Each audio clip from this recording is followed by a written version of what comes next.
В Эстонии 7 октября был ужасный ураган, и вот я вам покажу, какие последствия. Смотрите, сколько яблок упало. Одно дерево упало и перекрыло дорогу к моим родителям, одно дерево упало прямо у них на территории. Вот такую кучу мы уже насобирали веток, вот так вот это все происходит, папа пилит, а потом несет их. Но мама тоже носит, вот.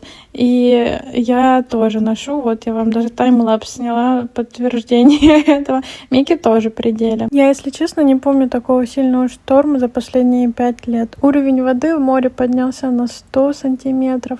Вот это не картинки, это реальные фотографии Таллинского моря. И у нас даже затопило участок, так как мы находимся рядом с рекой Пирит, а она впадает в море.